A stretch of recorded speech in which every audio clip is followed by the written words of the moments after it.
नमस्ते, मेरा नाम है अमित सिंह, कैमरामैन सतपाल गिल के साथ हम हैं भाई आज गंगानगर की पावन भूमि पर। और हमारे साथ ऐसी शख्सियत हैं जो गाय से और गौपालन से और सोशल मीडिया से जुड़ा है।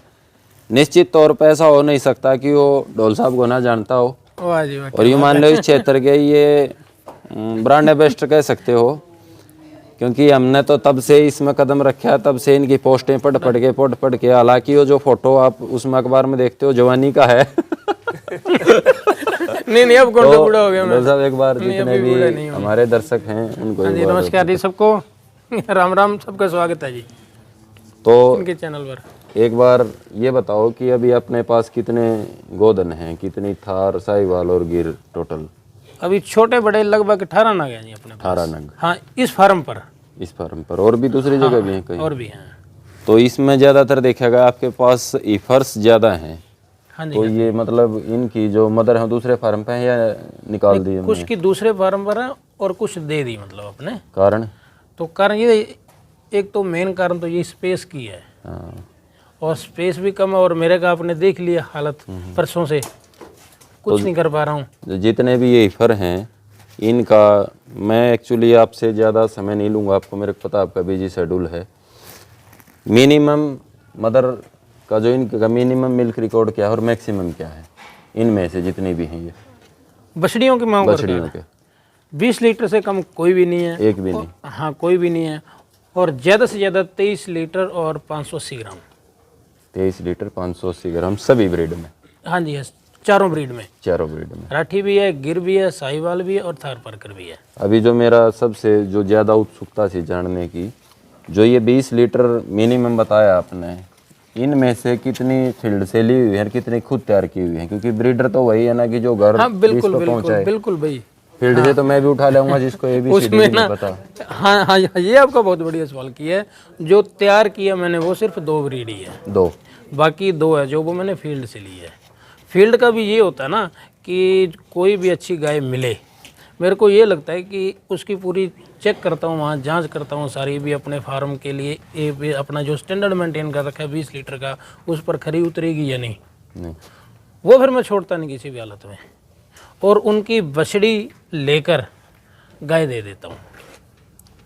बछड़ी लेके मतलब अपने हिसाब से बुल का सिलेक्शन किया? हाँ। बच्चा फार्म पे आ गया और दूध से टले और गाय सेल गाय दे दी। हाँ, उसका तो यही कारण है कि ज्यादा बड़ा हर्ड भी ना हो। हाँ जी, स्पेस नहीं है ना मेरे पास उतना। हाँ। तो कितने साल हो गए आपको गोपालन में? मेरे को आप सीरियसली मानोगे भी, यदि वैसे तो थी गाय तो बहुत पहले से अपने पास, फादर भी रखते थे, ग्रैंड फादर भी रखते थे, सारे ही रखते थे। लेकिन देसी ब्रीड में जो लेके आया हूँ वो 2014 से लेके आया हूँ। 2014 से लगभग मतलब 8-9 साल हो गए। उससे पहले HF भी थी। और HF में भी ये था कि बड़े टाइम में मैंने ना डेनमार्क के बोलते हैं उनके ज़्यादा, डेनमार्क के वगैरह के मैंने सीमेंट यूज किए थे उस समय। तो और 30 लीटर 35 लीटर की गाय भी मेरे पास थी उस समय HF।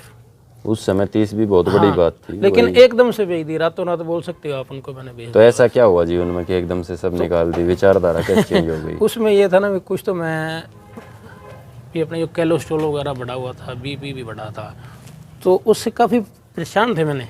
लेकिन मैंने किसी को बोला नहीं मैं इस तरह से, मेरे को भी परेशानी है, वाइफ को भी ये परेशानी है। तो मैंने कहीं ना कहीं पढ़ा था भी देसी गाय है जो इनका दूध अमृत होता है। मैं उस चीज़ को लिखे हुए को चेक करना चाहता था कि वास्तव में ये बात सही है, ये ऐसे लिख रखा है, रिसर्च के तौर पे लेके आए। गौ माता भी तो बोलते हैं, तो कुछ ना कुछ तो इसमें होना चाहिए भी जो दूसरी में नहीं है। तो सबसे पहले मैं थार पर कर लाया था फिर। CCBF से या फील्ड से? नहीं, फील्ड से ली थी, लेकिन वो फार्म की गाय की बेटी थी वो। 2014 तक तो थार को जानने वाले ही बहुत थोड़े थे, खासकर इस क्षेत्र में। जैसलमेर बाड़मेर में तो रखते थे। तो उस समय सूरतगढ़ फार्म से भी गाय 600, 700, 1000, 1500, 2000 में मिल जाती थी। तो जब फार्म में आपका तो आना जाना रहता है, आप ज़्यादातर बंदों को आपने गायें दिलाई भी हैं यहाँ से। फार्म उस समय की तुलना में आज कहाँ खड़ा है? कुछ इम्प्रूव किया है या? क्योंकि फील्ड में जो यहाँ अभी जो नीलामी होती है और पुराने फोटो देखते हैं, हमने पुरानी वो तो नहीं देखी गौएं, हो गौएं आज की जो गौएं हैं उनसे बेहतर दिखती हैं। नहीं, बिल्कुल नहीं। इसमें सबसे बड़ा रोल तो रहेगा, मैं मानता हूँ, सोशल मीडिया का। गाय पहले थार थी जो मतलब अपने सूरतगढ़ फार्म थी, जिनको पता था वो तो रखते ही थे, लेकिन दूसरे लोग विश्वास नहीं करते थे। 10,000, 15,000, 20,000 में लेने को कोई तैयार नहीं था। लेकिन जैसे सोशल मीडिया का टाइम आया, इसकी दूसरे स्टेट्स तक भी पहुंच बनी, लोगों को पता चला, आज तो पहली पसंद बन गई है। हाँ बिल्कुल बिल्कुल। तो वो उस पसंद का भी कारण है कि इस फार्म की गाय, जैसा मैं हमेशा कहता हूँ, फार्म में उसका रिकॉर्ड भले ही 5 लीटर हो, 10 लीटर हो, 20 लीटर हो, वो दूसरी बात है। वो मिल्क उनसे 5 लीटर लें, 10 लीटर लें, कितना वो लिखें, ये उनकी मर्जी है। बहुत सारी कंडीशंस होती हैं। हाँ। लेकिन फार्म के बाहर जो भी गाय आएगी, जो भी गाय, लूली लंगड़ी, 4 थन की, 3 थन की, 2 थन की, मैं जिस प्रकार मेरे को एक्सपीरियंस है, 99% गाय हैं ना जो, वो 20 लीटर से कम की नहीं है। उनकी कैपेसिटी 20 लीटर से ऊपर की ही मानी जाएगी सभी की। बिल्कुल बिल्कुल। ऐसा एक्सपीरियंस है आपने हाँ, जो मतलब खरीदी और है। हमने ली भी है ऐसी गाय।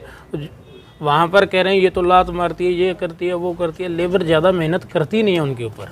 और एक फार्म में क्या ना, जब गाय ब्याती है तो बच्चा छोड़ते नहीं है उसके नीचे।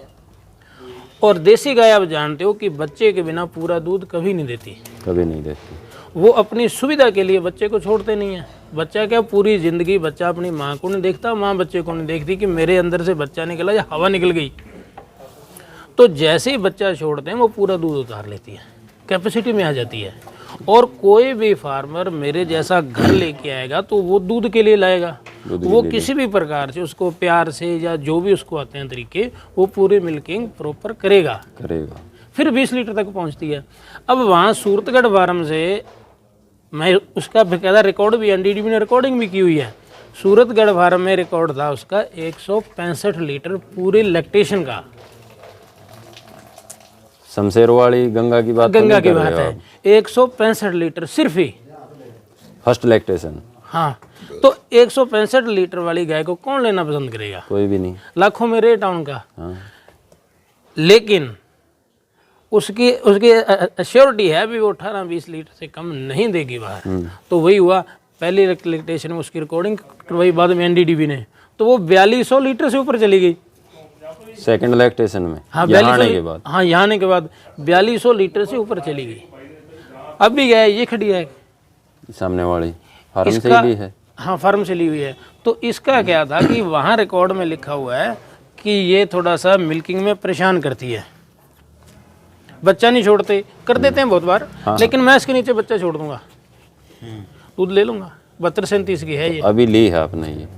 लास्ट ऑप्शन में ली थी। लास्ट ऑप्शन में अभी तक अपने यहाँ डिलीवरी हुई नहीं है? नहीं, अभी ये चारों। हाँ, चारों दिन है। तो इसको मेरा लेने का भी कारण यही था कि बाकी जितनी भी गायें थी सभी में कोई ना कोई ऐसी कमी थी, उनको दूर नहीं किया जा सकता था। मान लो 3 थन थे, 2 थे, मैं पूरा नहीं कर सकता, इसके 4 थन है। सिर्फ यही है कि ये ना मिल्किंग में परेशान करती है। वो की बड़ी बात नहीं, अपना काम ही ये है, जब बच्चा नीचे छोड़ दूंगा और पूरी मिल्किंग इसकी हो जाएगी, है ना। तो इसलिए मैंने ये ली थी, इसमें कमी कोई नहीं है। और अभी इसमें 162 का सीमा रखा हुआ है का। हाँ, और ये लगभग 6.5 महीने की ज्ञापन है।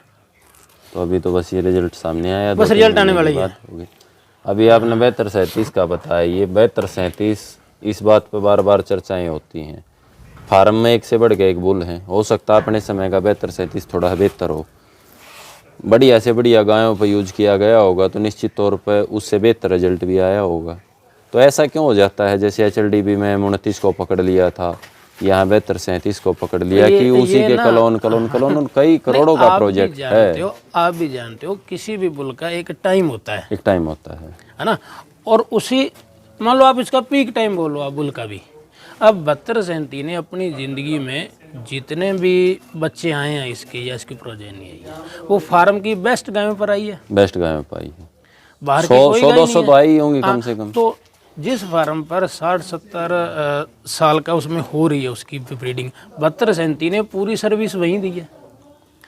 और मुझे नहीं लगता कि 72-37 का आगे सीमेन वगैरह चाहिए, वो एक अलग मैटर है। मैं नहीं मानता कि उसका चाहिए। मुझे ये लगता है कि 72-37 ने जो काम करना था ना वो कर दिया, थार के लिए वो कर दिया है। आगे तो अगर बाहर उसके कलोन बनकर बाहर फील्ड में फैल गए तो माटी कुटने वाली बात हो जाएगी। अब देखिए ना कि 72-37 की मेरे पास 3 बछड़ियाँ, 2 बछड़े भी थे। मैं अब 72-37 से आगे सीमेन वगैरह भी लूँ तो मैं क्या करूँगा? वही बछड़े बछड़ी तो लूँगा, लेकिन वो बछड़े बछड़ियाँ नॉर्मल गाय से होंगे। मेरे को जब फार्म की गाय के बछड़े मिल गए, फार्म की गाय की बछड़ियाँ मिल गई जिनका बाप 72-37 है, मैंने और क्या करना बोलो। सही बात है। और पूरे इंडिया में 72-37 के सैकड़ों नहीं तो 50 तो होंगे ही बछड़े, आराम से बछड़ियाँ भी होंगी इतनी। अब 72-37 क्या चाहिए? हर जो बड़ी ऑर्गेनाइजेशन है, संस्था है, उसके पास एक 72-37 का बच्चा है आगे, हाँ बिल्कुल और है। उसके आगे तैयार होते जा रहे हैं। हाँ बस हाँ, ये जरूर मैं मानता हूँ कि 72 को रिटायर करने का टाइम आ गया है। हाँ, क्या रिटायर चाहिए कर उससे? दो, मगर ये है कि ऐसे बुलों को आप सेल मत करो, फार्म में रखो। हाँ, बस। वो अपना रोल पूरा बेहतर तरीके से पूरा अदा कर कर चुका है। बिल्कुल। और अब आगे जाने का टाइम है ना, अपने रुक नहीं सकते एक बुलक पर। आप बार बार आपके सोशल मीडिया पर हर फोटो सर्कुलेट होते हैं, आपके जो गोधन हैं उनके, दूसरे लोग भी करते हैं। अभी तो अच्छी बात है, आप उस पर नाम लिख देते हो, नहीं तो उनका मिसयूज भी हो सकता है। तो आप सिलेक्शन जो करते हो बुल का, उसके क्या पैरामीटर होते हैं, किस आधार पर करते हो, या वैसे ही मतलब फील्ड में रिजल्ट देख के, या कुछ जो माइनर छोटी छोटी चीज़ें एज ए सरकारी संस्थान देखते हैं वैसे? एक्चुअली ये जो मैं बात कहूँगा ना, वो आम फार्मर के लिए बेहतर रहेगी। मैं भी आम फार्मर ही हूँ, लेकिन उसमें मैं ये सोचता हूँ कि जो फर्स्ट जनरेशन में आएगी, अब जैसे मेरे पास रिकॉर्डेड गाय हैं सारी, मेरे को इसके बारे में सोचना पड़ेगा कि कौन सा बुल यूज़ करूँ। लेकिन ज़्यादातर भाइयों के पास रिकॉर्डेड गाय नहीं है, कुछ रिकॉर्ड नहीं उनका कि इनका बाप कौन है और इनकी माँ कौन है। तो उनको ज़्यादा चिंता करने की, ज़्यादा ढूंढने की कोई आवश्यकता नहीं है, ज़रूरत नहीं है।